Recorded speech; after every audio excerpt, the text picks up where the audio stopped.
Asimismo puede estar tomando sus asientos, hermanos. Y me va acompañando allí en Gálatas. Vamos a seguir leyendo el capítulo 3 en el que nos quedamos el viernes pasado. Gálatas capítulo 3. Y vamos a estar leyendo del versículo 15 al versículo 22. En esta ocasión vamos a estar viendo esos versículos del versículo 15 al versículo 22, recordando que Pablo está hablando nuevamente de ese contraste que hay entre la ley y las promesas de Dios, sobre todo hablándolo para refutar la idea de que nosotros somos salvos bajo la ley, recordando que somos justificados por creer en Dios, como Abraham fue justificado y creyó en Dios y le fue justificado, le fue contado para justicia. Entonces Pablo quiere recordarnos que esa es nuestra realidad. Y en versículo 15 que vamos a estar leyendo hoy, Gálatas capítulo 3, versículo 15, ya estamos todos, amén. Vamos a leerlo del versículo 15 hasta el 18. Dice la palabra de Dios en el nombre del Padre, Hijo y del Espíritu Santo.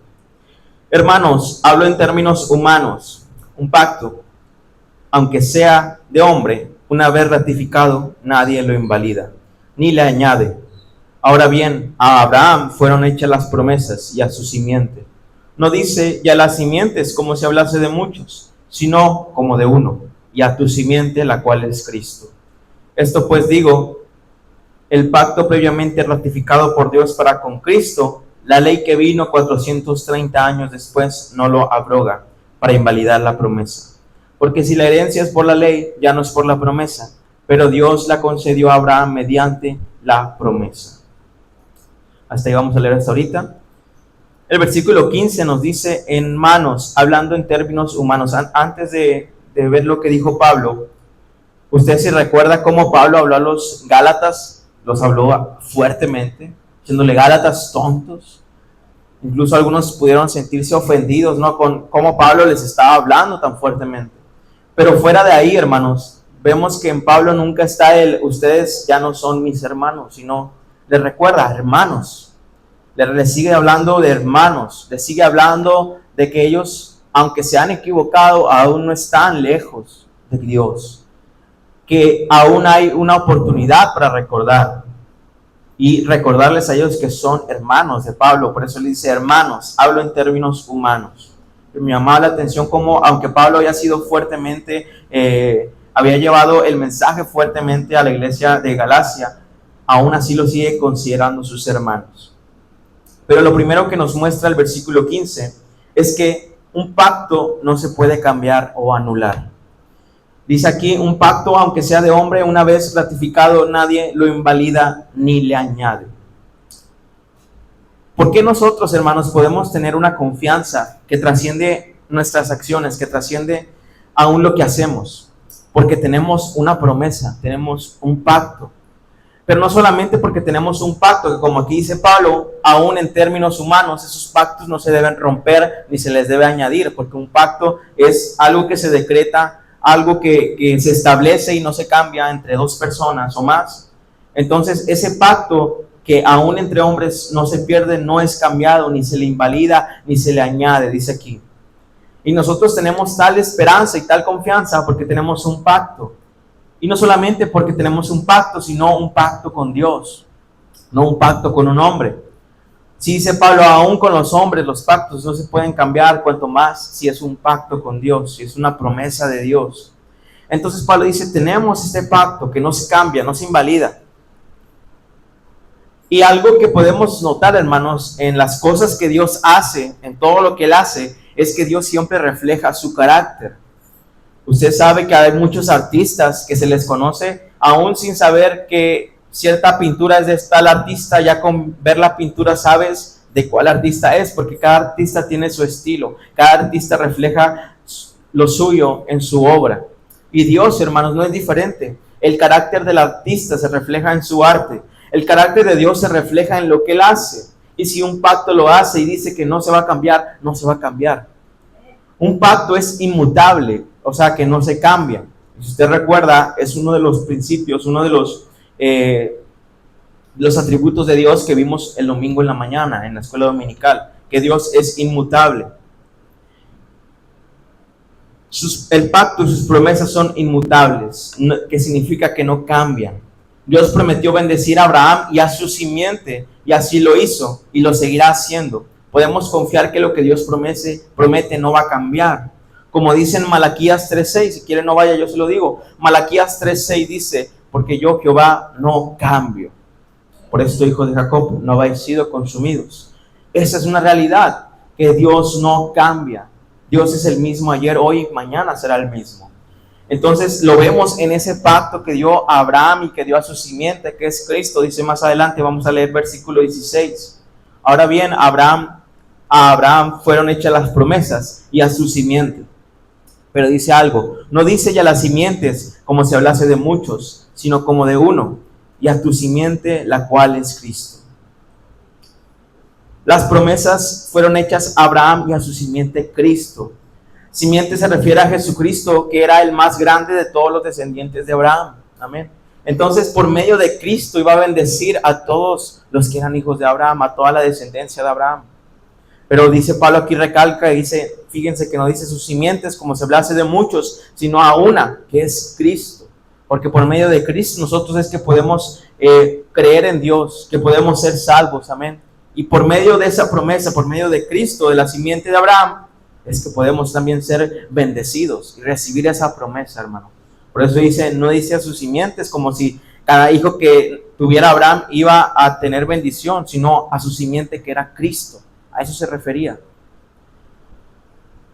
Después, otra cosa que nos dice estos versículos, versículo 17, esto pues digo, el pacto previamente ratificado por Dios para con Cristo, la ley que vino 430 años después no lo abroga para invalidar la promesa. La ley que Dios estableció no invalida el pacto que Dios hizo con Cristo. Es lo que está diciendo aquí Pablo. No porque Dios haya hecho una promesa y luego 430 años después haya traído la ley, significa que ya va a ser diferente la forma en que somos bendecidos y recibimos esas promesas. La ley no invalida ese pacto que Dios hizo con Abraham, porque lo hizo antes de la ley. Y no fue hasta 430 años que vino la ley, que Dios la trajo con un propósito, pero no era con el propósito de salvarnos. La ley no invalida el pacto que Dios hizo, porque nuevamente los pactos no cambian, y más si es de un Dios que es inmutable, un Dios que es fiel a lo que dice a su palabra. Pero sigue diciendo el versículo 18, porque si la herencia es por la ley, ya no es por la promesa, pero Dios la concedió a Abraham mediante la promesa. Por definición en sí misma, hermanos, de la palabra herencia, si usted conoce qué significa la herencia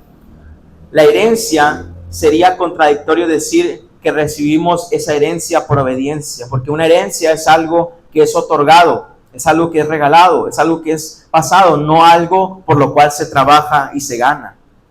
Obviamente, si nosotros como padres le dejamos una herencia a nuestros hijos, no es porque ellos hayan sido obedientes, buenos, es porque son nuestros hijos. Es algo que le heredamos a alguien, le otorgamos a alguien. Entonces, la herencia que Dios da no se recibe, dice Pablo, por la obediencia a la ley. Entonces ya no sería por la promesa.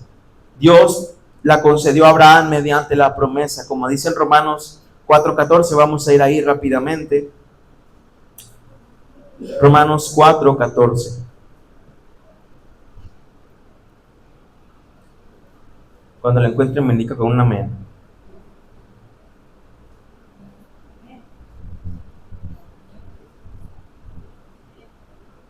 Amén. Dice la palabra de Dios, Romanos 4, versículo 14. Porque si los que son de la ley son los herederos, vana resulta la fe y anulada la promesa. Aquí está diciendo Pablo, si los que van a recibir la herencia son los que obedecen la ley, entonces es vana la fe. Entonces, ¿de qué sirvió que Cristo muriera? Entonces queda anulada la promesa si tú piensas así. Pero claramente Pablo nos dice que la ley no nos puede dar esa herencia, esas promesas que Dios nos ha dado, como lo dije en Gálatas 3:18. Dios le concedió a Abraham mediante la promesa esa herencia. Entonces, hermanos, aquí podemos notar diferentes cosas, y es que esas promesas que Dios ha dado a Abraham, de su simiente en Cristo, y que hoy mediante Cristo nosotros podemos ser también partícipes, tenemos hijos también de Abraham, podemos entender que esa promesa que Dios nos ha dado no va a cambiar y nadie le va a añadir ni le va a quitar. Es así como tal, Dios va a bendecir a Abraham y a su simiente. Es Cristo. Recordamos que todos los pactos apuntaban al gran pacto en la cruz, al gran pacto que Dios iba a hacer con los hombres, que todo aquel que en él creyera, que creyera en su Hijo, que creyera en la simiente de Abraham, iba a tener vida eterna. Era la única forma, era el único camino. Ese es el pacto que Dios y la promesa que Dios tenía de traer un Mesías. Y esa promesa que hoy tenemos, hermanos, no cambia. Y eso es algo que, aunque no lo pensemos, nos da mucha paz. Porque a lo mejor mañana pudiera ser que Dios dijera, bueno, ¿saben qué? Ya no va a ser por fe, sino por obras, y cada quien que haya hecho buenas cosas, pues mejor se va a recibir el cielo. Y los que creyeron pero no hicieron una vida perfecta, pues al infierno, pues nadie se salvaría entonces. Por eso descansamos mucho en que la promesa no cambia. La promesa es inmutable. Nadie le añade, ni le cambia, ni le quita, ni es cancelada. Es solo por la promesa que recibimos esa herencia, no por la ley, dice Pablo. Entonces, hermanos, si ya sabemos, y les voy a resumir todo lo que hemos visto en este capítulo 3, si ya sabemos que Abraham fue justo por la fe y no por la ley, ya sabemos que todos los que dependen de la ley son condenados, ya sabemos que no podemos cumplir esa ley, solo Cristo pudo lograrlo, ya sabemos que Cristo hizo maldición para nuestra bendición, ya sabemos que recibimos al Espíritu solo por la fe, ya sabemos que recibimos esa herencia, esa promesa por la fe y no por la ley. Entonces usted se puede preguntar, y como Pablo lo hace, versículo 19, ¿para qué sirve la ley? Ya me dijiste que no me sirve para ser salvo, y no me sirve y no me da la herencia, y no es por la promesa, sino es por fe. ¿Para qué sirve la ley? Hace la pregunta Pablo aquí. Versículo 19, entonces, ¿para qué sirve la ley? Y en este versículo 19 nos responde Pablo a sí mismo. Él hace la pregunta y él mismo se responde. Dice, fue añadida a causa de las transgresiones, hasta que viniese la simiente a quien fue hecha la promesa. Y fue ordenada por medio de los ángeles en manos de un mediador. Y el mediador no lo es de uno solo, pero Dios es uno. En este versículo 19 nos responde tres cosas de la ley. La primera es, ¿para qué fue añadida la ley? ¿Para qué? ¿Con qué propósito Dios la dio si no es para salvarnos? También nos dice el tiempo por el cual la ley iba a estar sobre cualquier cosa, hasta cuándo iba a estar esa ley. Y también nos dice que fue ordenada a un mediador. Vamos a platicar un poco de lo que es el propósito de la ley, que dice aquí que fue añadida a causa de las transgresiones. Si nosotros recordamos, hermanos, desde Abraham y Eva, la gente seguía pecando, seguía cayendo, seguía ofendiendo a Dios, seguía pecando cada día, mucho antes de que Dios le diera la ley a Moisés. Entonces, como no había ley, hermanos, pues no había realmente un conocimiento de pecado. Vamos a ir a Romanos 5, capítulo 5.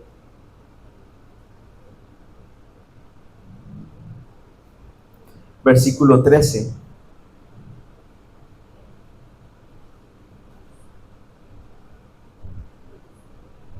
Amén. Romanos capítulo 5, versículo 13 y 14. Dice, pues antes de la ley había pecado en el mundo, pero donde no hay ley no se inculpa de pecado. No obstante, reinó la muerte desde Adán hasta Moisés, aun en los que no pecaron a la manera de la transgresión de Adán, el cual es figura del que había de venir. Fíjense lo que dice aquí Romanos. El pecado en el mundo reinó desde Adán hasta Moisés. Pero como no había ley, no se inculpaba de pecado. Como no había algo que te dijera que eso estaba mal, o no sabías que eso estaba mal, no se inculpaba de pecado, dice aquí. ¿Por qué, hermanos? Entonces, es el propósito con el cual Dios trajo la ley al mundo, para reflejar nuestro pecado, para que nosotros viéramos qué era pecado, para que nosotros viéramos qué es pecar, qué es lo que está mal.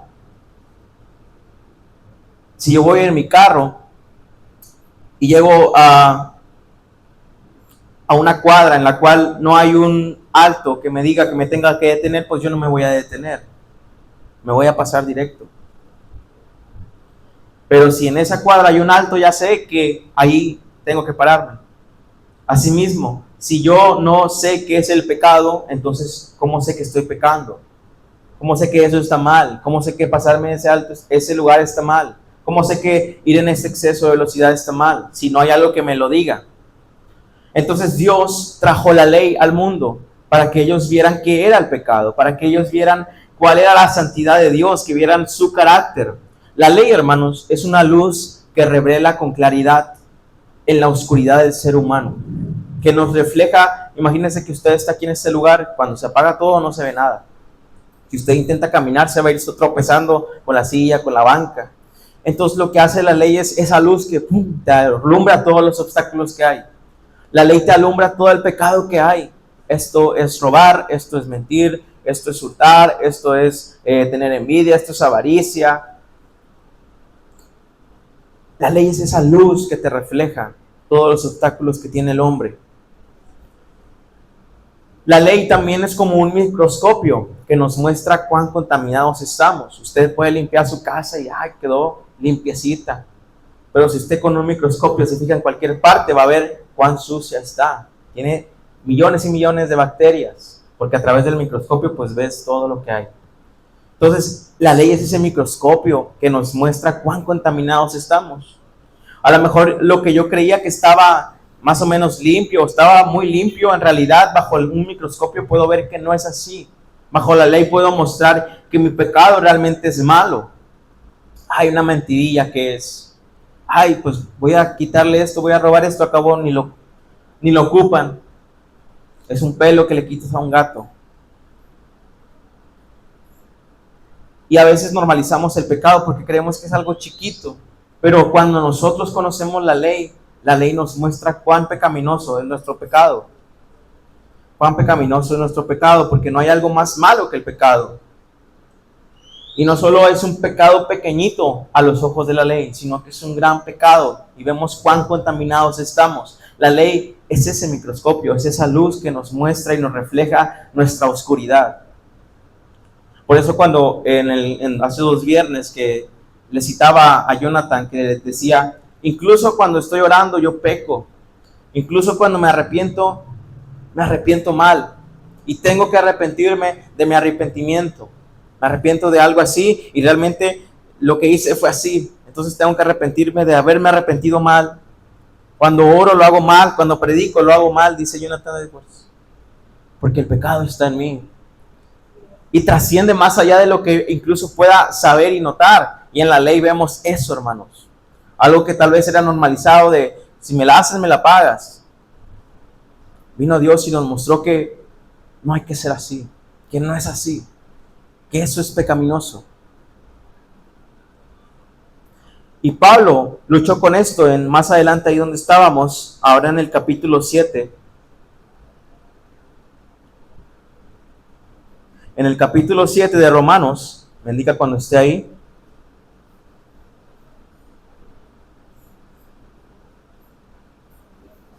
Amén. 7, versículo 9. Fíjense cómo vivía Pablo. Y yo sin ley vivía en un tiempo, pero venido el mandamiento, el pecado revivió y yo morí. Hallé que el mismo mandamiento que era para vida me resultó para muerte. Porque el pecado, tomando ocasión para el mandamiento, me engañó y por él me mató.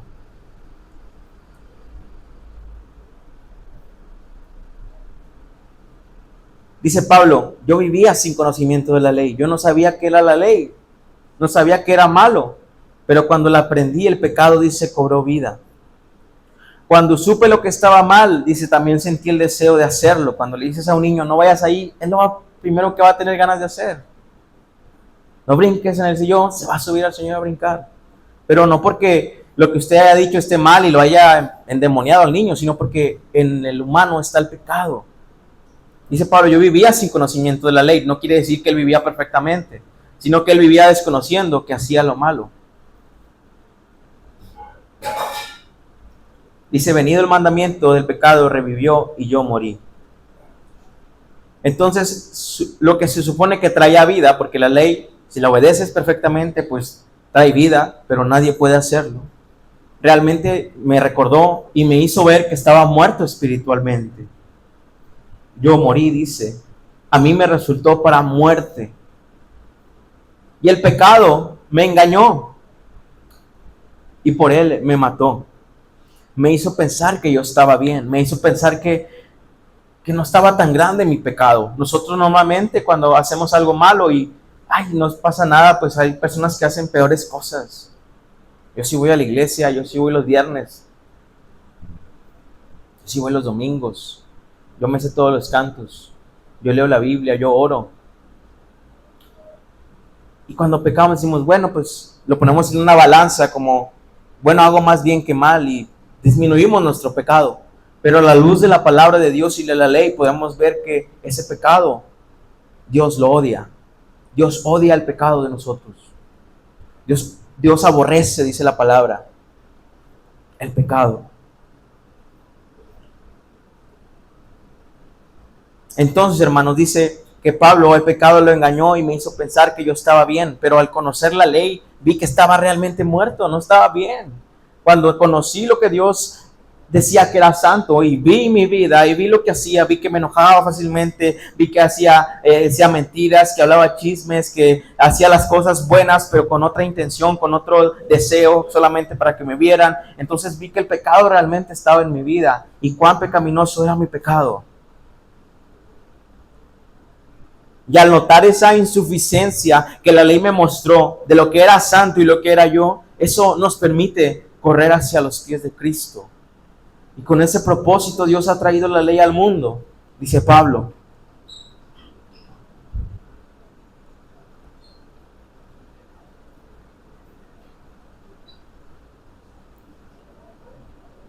Fue añadida a causa de las transgresiones. Fue añadida a causa del pecado. Para que notáramos esa insuficiencia que la ley nos muestra. Y que nos permite ver que somos pecadores. Vamos a ir a Éxodo 20, hermanos, donde usted sabe que está todos los mandamientos, los 10 mandamientos. Éxodo 20. Solamente para tenerlos ahí.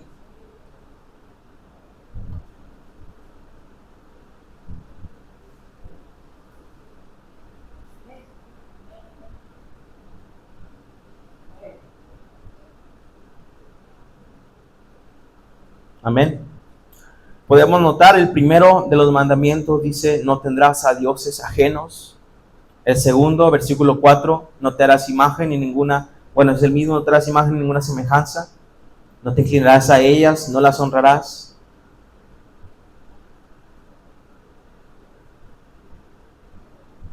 Amén. El 7, no tomarás el nombre de Jehová tu Dios en vano. El 8, acuérdate del día del reposo. Y si nota estos primeros 4 mandamientos, son mandamientos que hablan de la relación que tenemos con Dios. Amén. No tener dioses ajenos, no te harás imagen, ni ninguna semejanza a lo que está arriba, abajo. No tomarás el nombre de Jehová tu Dios en vano. Acuérdate del día de reposo para santificarlo. Son mandamientos que hablan de la relación que tenemos con Dios. Pero los otros 6 son mandamientos que hablan de nuestra relación con las personas, como versículo 11, 12, dice, honra a tu padre y a tu madre. 13, no matarás. 14, no cometerás adulterio. 15, no hurtarás, no hablarás contra tu prójimo falso testimonio, no codiciarás la casa de tu prójimo. Y esos 6 mandamientos hablan de la relación que tienes con la gente. Los primeros 4 son con tu relación vertical hacia Dios. Los últimos 6 son con tu relación con la gente. Y Jesús nos lo dijo, hermanos, en Mateo 27:37. Se los voy a leer. Dice: Jesús le dijo: amarás al Señor tu Dios con todo tu corazón y con toda tu alma y con toda tu mente. Este es el primero y grande mandamiento. El segundo es semejante, dice: amarás a tu prójimo como a ti mismo. De estos dos mandamientos depende toda la ley de los profetas, de quien es el Hijo Cristo.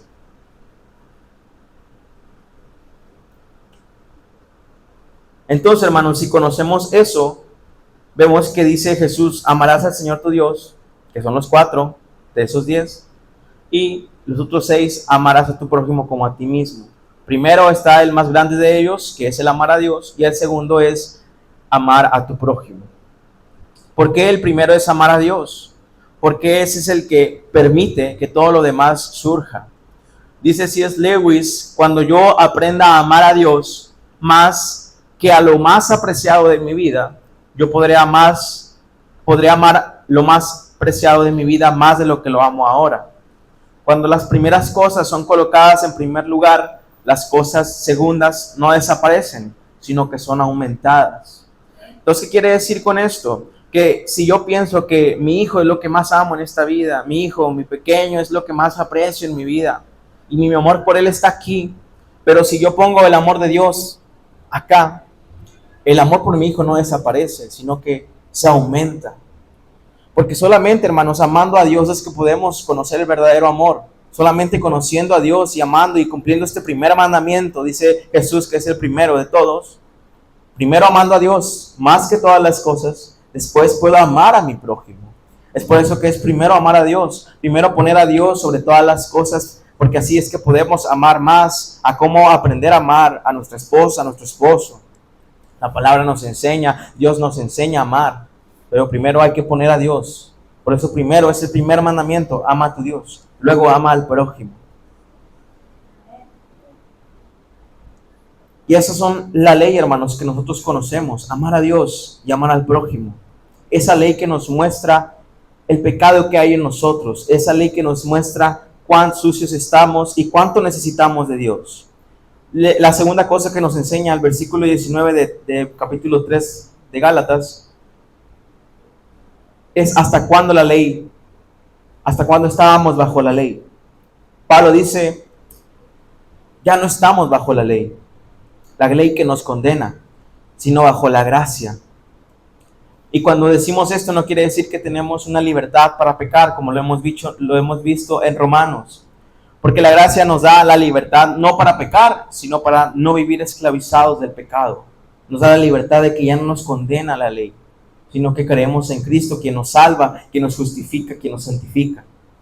Como lo dice Tito, hermanos, Tito 2, vamos a ir ahí, ya casi por terminar. Tito capítulo 2, versículos de 11 al 14, cuando lo encuentre me indica con un amén. Hay que entender eso, hermanos, porque la gracia nos da la libertad. Y no quiero que se vaya con la idea de usted: es que ya no estamos bajo la ley, hermano, ya para qué me dice que obedezcamos, ya para qué me dice... No, ya no estamos bajo el poder de la ley, ya no nos condena.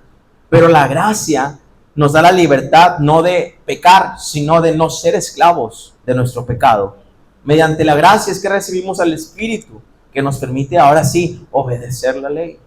Pero con esto no entendemos de que la ley no sirve, de que la ley es mala. No, de hecho la ley es buena y tiene un propósito que ahora estamos viendo, que nos refleja nuestro pecado, que es la luz que nos muestra que somos pecadores y también que nos lleva a arrepentirnos. Y la gracia, hermanos, no nos da la libertad de pecar, como dice Tito. Vamos a leer, dice versículo 11.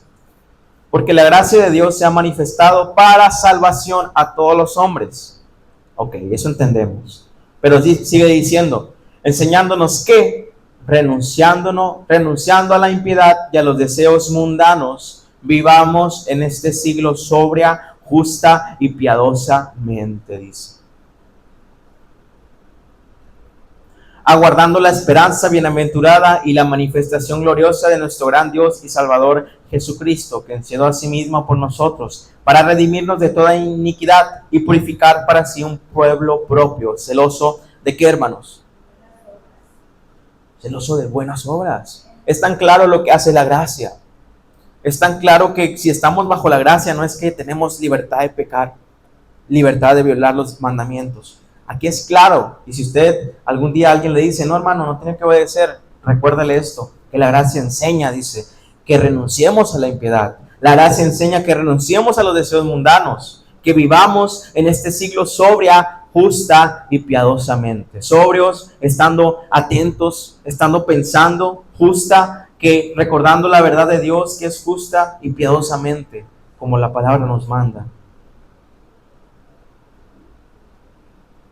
Porque Jesús se dio no por una iglesia que buscara su propio ego, que buscara y fuera celoso de sus obras, que disfrutara su vida, sino que Cristo se dio para redimirnos de toda iniquidad, dice, para purificarnos, para que fuéramos celosos de buenas obras. Amén. Eso es lo que nos enseña la gracia. Así que una vida que te dice que puedes pecar, tú escucha esa música, tú busca, tú comparte eso que hace en el mundo, a cabo estás bajo la gracia. Recuerda esta palabra, que la gracia no nos enseña a pecar y a irnos al mundo a pecar, a hacer nuestros deseos, a dejar que nuestro corazón decida nuestra vida. La gracia nos enseña a vivir piadosamente, justamente, sobriamente, dice la palabra. Así que, aunque como Pablo dice, no estamos bajo la ley, pero estamos bajo la gracia.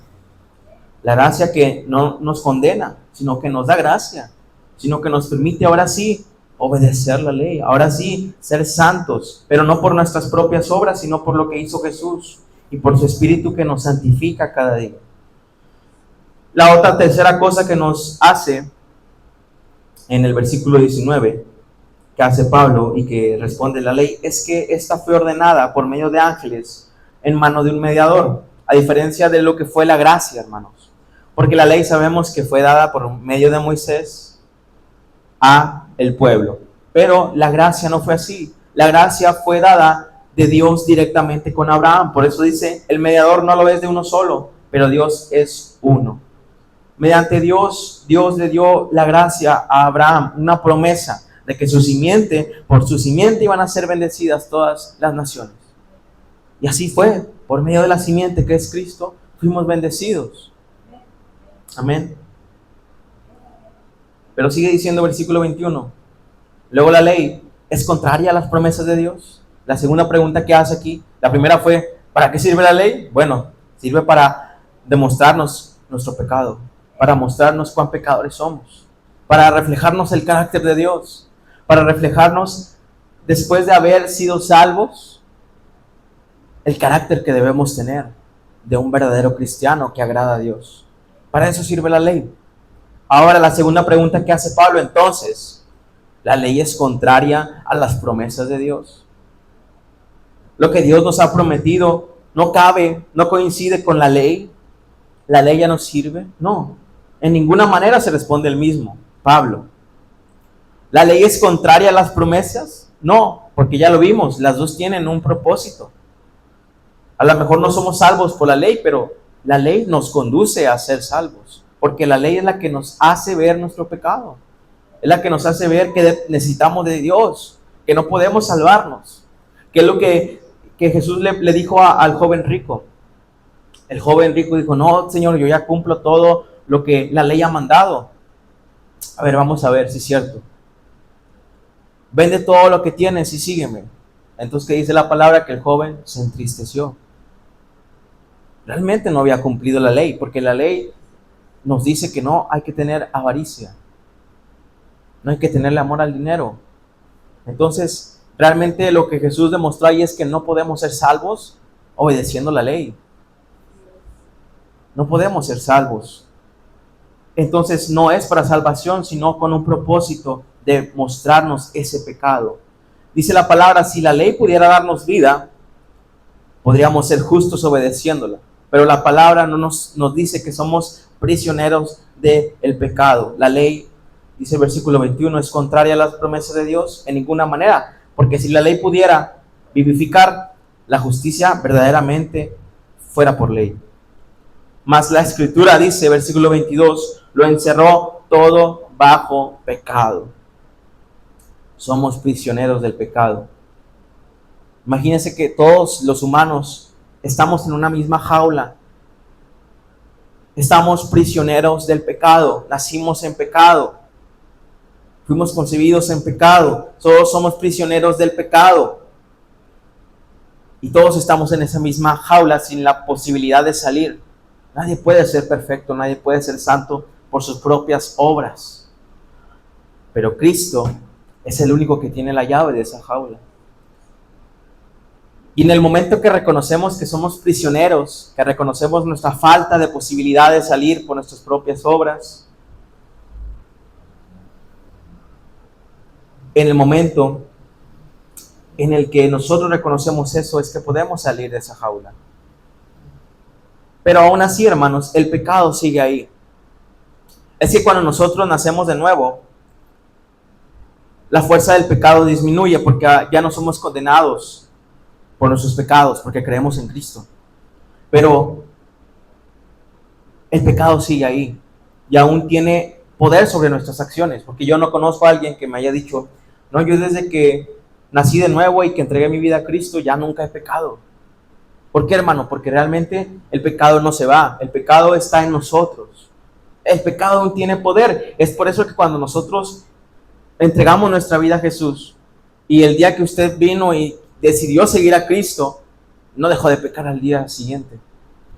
Empezó un proceso de santificación para quitarle el poder a ese pecado, para que ya no gobierne el pecado en su vida, para que ya no gobierne el enojo en su vida, para que ya no gobierne la ira, la envidia, la codicia. Empezó un proceso que todos estamos caminando en Cristo. Recuerden que dijimos también que la fe la necesitamos no solo cuando venimos a entregarnos a Cristo, la necesitamos todos los días. Creer que Cristo nos ayuda a ser santificados cada día, a que el pecado pierda ese poder en nosotros. Porque si bien ya perdió la fuerza al ya no condenarnos, ahora en este caminar cristiano aún hay cosas que debemos cambiar, que debemos ser santos. Es un proceso de santificación. Por eso les digo, la fe se sigue necesitando, aún cuando seguimos caminando, y la seguiremos necesitando hasta el día en que estemos con Cristo. Y hasta el día en que entremos en gloria, el pecado dejará de estar en nosotros. Porque a lo mejor ya no tiene poder en nosotros, a lo mejor ya no tiene fuerza en nosotros, pero aún cuando estamos aquí en la tierra, estamos en carne aún. Y cuando estemos en gloria con Cristo, el pecado deja de estar en nosotros. Pero todo comienza y termina, todo comienza, sigue y termina con la fe en Cristo y la ayuda del Espíritu Santo. Amén. Por eso dice, versículo 22 que estamos leyendo, para que la promesa que es por la fe en Cristo fuese dada a los creyentes. Si la ley pudiera vivificar, lo haría, pero no puede, porque nosotros no podemos obedecerla. Mas la Escritura lo encerró todo bajo pecado. Somos prisioneros del pecado, para que la promesa que es por la fe en Cristo fuese dada a los creyentes. Así que recibimos esa promesa de libertad que Dios hizo únicamente por creer en Jesucristo. Solo Cristo nos puede dar ese acceso, hermano. Y a veces, como el orgullo que tenemos como humanos, decimos, no, es que pues yo voy a la iglesia y en nuestro interior yo me lo estoy mereciendo esta entrada al cielo. Yo sirvo en la iglesia, yo ayudo a las personas. Pero aún en nuestras buenas acciones hay pecado, como dice John. Aún cuando peco, aún cuando oro peco, aún cuando me arrepiento lo hago mal. Si usted te expones a la palabra, a la ley, verás que la santidad es muy alta para alcanzarla. Ahora la gracia la que tenemos hoy es que no necesitamos cumplir la ley al 100% para ser salvos, porque ya lo hizo Cristo y lo vimos el viernes pasado. Él se hizo maldición para nuestra bendición. Ahora que hemos entendido que la promesa no es por obras, dice, se nos es dado el Espíritu que nos ayuda ahora sí a obedecer la ley, porque la gracia nuevamente nos enseña a vivir justamente, a vivir piadosamente, a buscar, ya no como necesito hacer esto para recibir esto, sino ya recibí esto y ahora por amor hago esto. Solo Cristo nos puede dar ese acceso, hermanos. Y ni en ningún momento de la vida, antes de venir a los pies de Cristo, debemos creer que hay que ser obedientes para ganarnos el cielo y así Dios nos está obligado a darnos el cielo. No, la palabra nos recuerda que somos incapaces de obedecer la ley. Solo Cristo es el que nos da el acceso. Solo Cristo dice: yo soy el camino, la verdad y la vida. Nadie viene al Padre si no es por mí. Es por la obediencia de Cristo que yo tengo acceso. Es por la fe en Cristo. Solo Cristo nos puede dar acceso. El pastor Miguel mencionaba a un pastor de Cincinnati, donde explicaba que Cristo es la única fórmula, que Cristo es el único camino para entrar al reino de los cielos. Y él hacía como pues una imaginación de lo que pasó cuando el ladrón que estaba con Cristo al lado de él, Jesús le dijo que iba a estar con él en el reino. Y vamos a pensar en esto. Pensamos en el ladrón cuando llega al cielo, imagínense, y se le acerca un ángel y le dice: bueno, buenos días, porque en el cielo siempre es de día, yo pienso. Le voy a hacer una entrevista. Primera pregunta que le voy a hacer: ¿qué hace usted aquí? Imagínense este ladrón que simplemente le dijo a Jesús: yo quiero estar contigo. Jesús le dijo: vas a estar ahí. Y ya, murió. Y le pregunta el ángel: ¿qué haces tú aquí? El ángel, pues, el hombre, pues no sé. Porque aquí en mi registro, pues no eras miembro de una iglesia. No, pues no. ¿A ti no te bautizaron? No, pues tampoco. Entonces, ¿qué haces aquí? No, pues quién sabe. Y pues el ángel dice: pues está raro, ¿no? Vamos a hablar con el supervisor Gabriel. Y era el supervisor Gabriel. A ver, joven, ¿qué está haciendo usted aquí? Dígame. Le voy a hacer una pregunta para ver. ¿Usted conoce la sana doctrina? ¿Conoce la doctrina de la justificación por la fe? Y el señor: pues no sé, no tengo ni idea. ¿Qué es eso, verdad? ¿Conoces la doctrina de la palabra de Dios? No sé qué significa eso. Pues el supervisor dice, pues se desespera y dice: entonces, ¿cómo llegaste aquí tú? ¿Qué estás haciendo aquí? Le responde: pues porque el hombre en la cruz, la que estaba en medio, me dijo que podía venir. El hombre en medio de la cruz me dijo que podía venir. Solo Cristo nos puede dar el acceso, hermanos. A veces pensamos: no, es que tengo que hacer esto, eso. Y olvidamos a Jesús. Yo ya lo hice, recordemos el viernes pasado. No hay nada que pueda agregarle a lo que Jesús hizo. Y es importantísimo, hermanos, que entendamos esta doctrina. Porque si no, nos enfrascamos en acciones, nos enfrascamos en hacer obras, en ganarnos el favor de Dios y nos olvidamos de Cristo. Nos olvidamos que Dios le dio ese favor a Cristo para que nosotros adoráramos a su Hijo, para que su Hijo fuera exaltado, hermanos. Y así como este ladrón no hizo nada más que, pues él me dijo que podía venir. Jesús nos dijo que podíamos tener ese acceso. Él nos da ese acceso. Él es el camino, les digo, la verdad y la vida. Solo mediante Él podemos ir al Padre. Él tiene la capacidad para darnos entrada, hermano. Él tiene la autoridad sobre el cielo y la tierra. Y si Él dice que podemos entrar, vamos a entrar, hermano.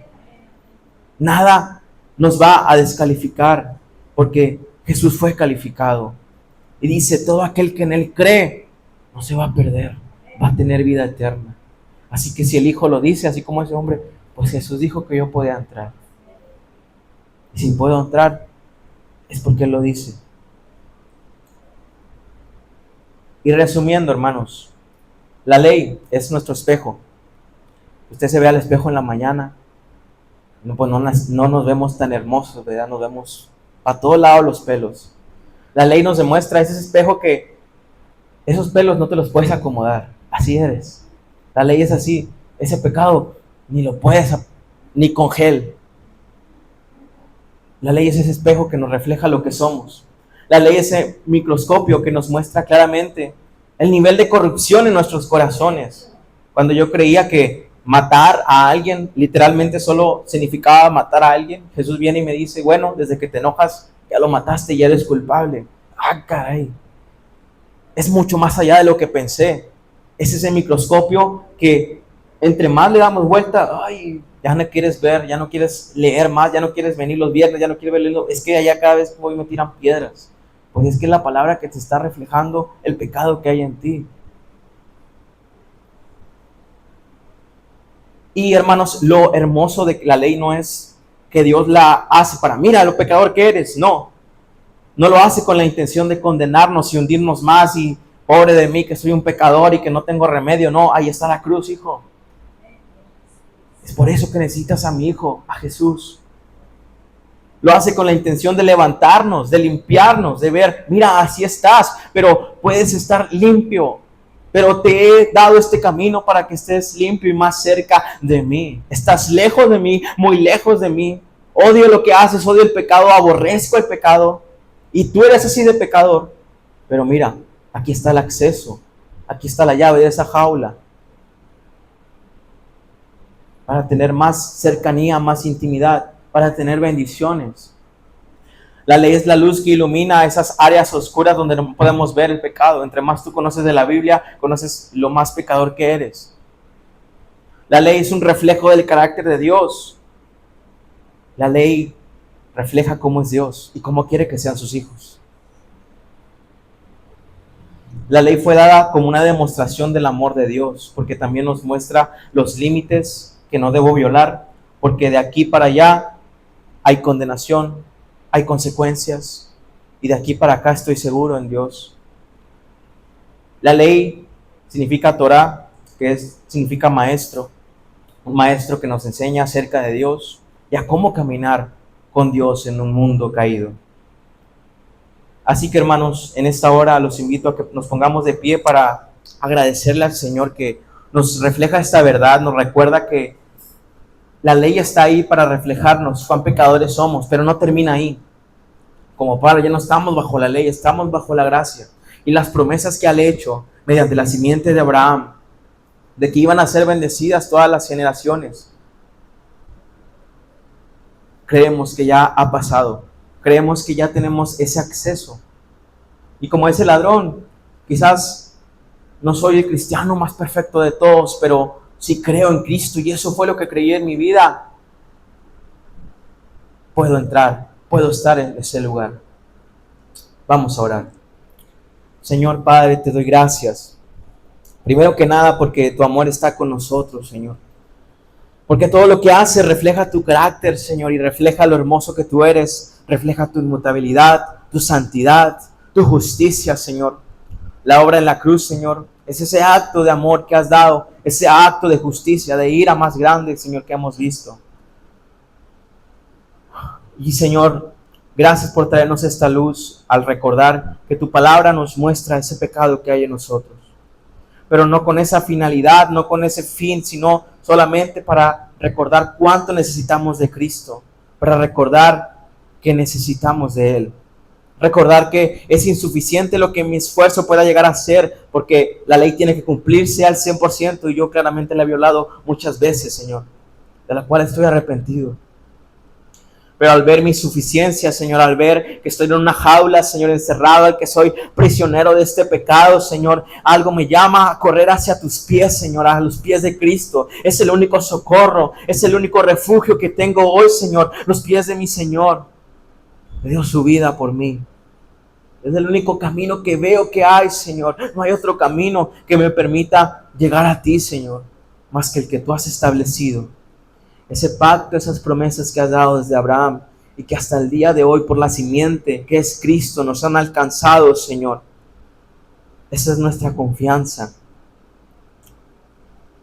Y la ley, Señor, tu hermosa ley santa y pura y justa, Señor, que reflejan tu hermoso carácter y que me recuerdan cuán pecador soy, Señor. Es la que me lleva a arrepentirme, Señor, a reconocer que estoy mal, a reconocer mi pecado tan pecaminoso.